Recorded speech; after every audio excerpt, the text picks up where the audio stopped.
Hey, this is Pamela Schneider. I'm the retail editor for Blue Book Services, and this is the Produce Reporter Week in Review.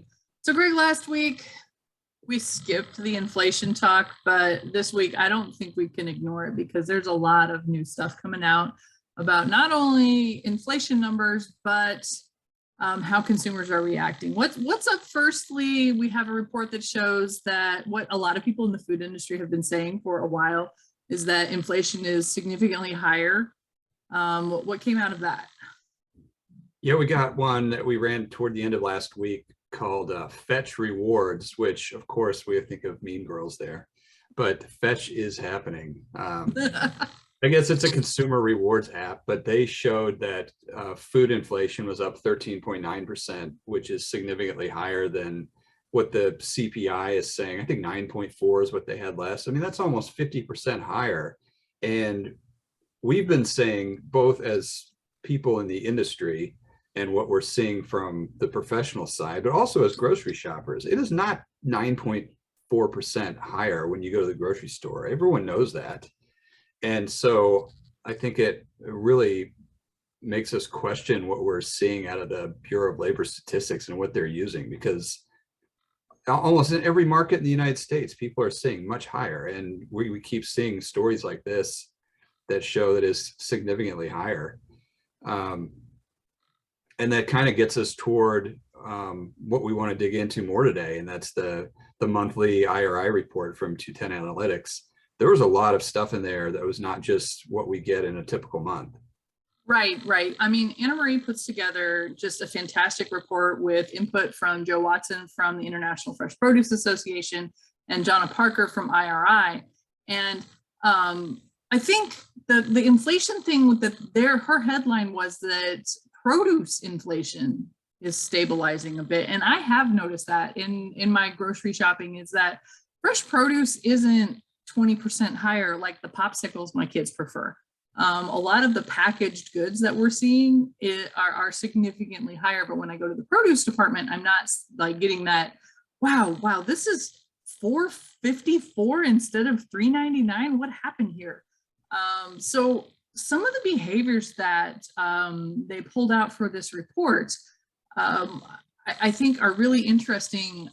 First of all, back in the fall, only half of consumers that they surveyed said that they had made changes to their grocery shopping patterns as a result of inflation and gas prices. And the most recent one in May said 77% of consumers are shopping differently than they were before. And that's even up from 71% in April. Jonna Parker pointed that one out. And I mean, it's really showing how consumers are changing their, including like people are stocking up more because they're afraid that stuff is going to be more expensive the next time they go to the store.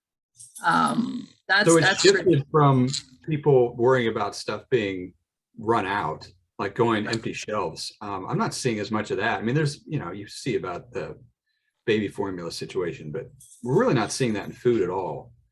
And that's what we were worried about last year. And so this year it's just having enough and buying it when it's cheaper. Yeah. And cheaper is hard to come by too, because the next point that I pointed out just as I'm reading through the report was that 45% of consumers are looking for sales and specials, and 55% of them said that fewer of the items they want are on sale, and 42% were saying that the items were not discounted that much. And it reminded me of that Lidl thing that we got a couple of weeks ago where they said, hey, we're lowering the prices on this random assemblage of things that nobody actually wants. No produce. Canned mandarins.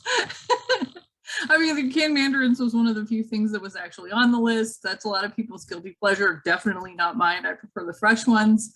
But another thing that if you are considering doing a coupon or store branding, people are definitely gravitating toward those things. And they're cutting back on things that they consider non-essential, which is bad for produce in some ways because it's cutting out impulse items. People are sticking to lists. I've heard a lot of people say, I'm going to shop online because I'm less tempted to go off list. And that's one of the concerns that we talked about with shopping online, is that people aren't enticed by a beautiful display. That's really awful for summer too, because summer produce is so wonderful, and you have no idea what you're going to buy until you go in there and see how good it looks.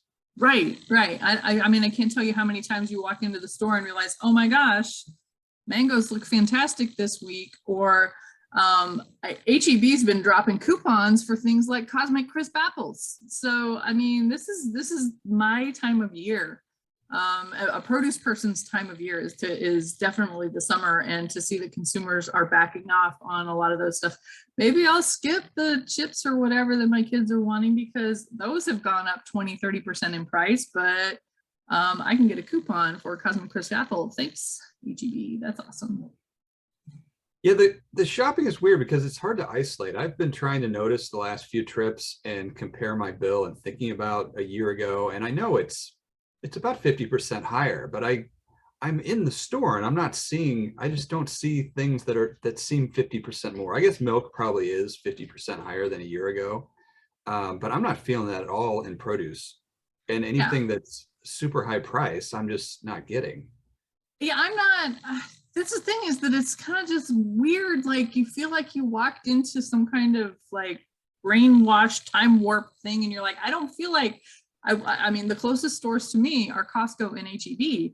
And I used to be a master of going into Costco and spending, very little money comparatively. I'm not one of those people that goes in and spends $200 at Costco every time. But I will tell you, the last like 4 or 5 times at Costco, it's been $150, $200. And I'm like, what the heck did I buy? Yeah, just getting staples, right? Yeah, a lot of people are getting that. What did I buy? And looking around, and are going to be looking at their receipts a little closer, which is what I'm doing actually, because I'm the kind of shopper, I don't really pay attention to that stuff. I just buy what I want. And now I'm going to have to really tighten it up. And I think a lot of people are in my situation as well, where we're just like, I've been spending whatever spoke to my heart at the store, and now I need to listen to my wallet a little more. Well, another of my favorite parts of that report is the little section at the bottom that it called out grilling season, because we are definitely in grilling season, as most of the country is in a massive heat wave. And one of the few things that's not too bad to do during a heat wave is spend outside grilling. The grill's not going to make you any hotter. No, grill for me, grills and crock pots don't heat up my kitchen, or Instant Pot or whatever, but grills definitely taste better than that. So what's your favorite thing to put on the grill that a lot of people don't think of? Oh, I don't do wild stuff on the grill at all. I'm a meat on the grill type person.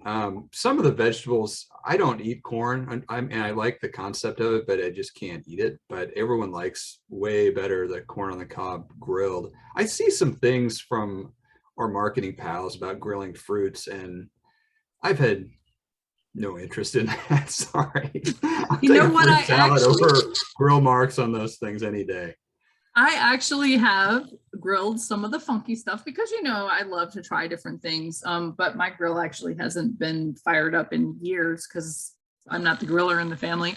But peaches with prosciutto actually are fantastic on the grill. I learned that from a Central Market cooking school with Lori and Peaches. And then sweet corn, like you mentioned, is one of my favorite things to do on the grill. And I actually saw an article the other day talking about what makes the best flavor sweet corn, and it was actually wrapping it in foil and grilling it produces the most intense flavor of sweet corn.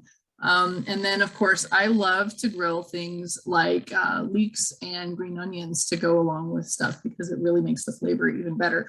So if you are getting ready to fire up the grill for Father's Day, you can scooch the meat over to the side and maybe throw some eggplant on there too. To have a nice, tasty, fresh produce side to go along with it. Yeah, according to their survey, 71% of consumers plan to grill or cook meals outdoors as much or more this summer than last, and events with more people. Yeah, so that's a good thing. Yeah. So expand your Father's Day grilling opportunity this Sunday beyond maybe just the nuclear family. All right. Well, that's it for the Produce Reporter Weekend Review. If you are not getting the Produce Reporter newsletter, you need to go to producebluebook.com and sign up.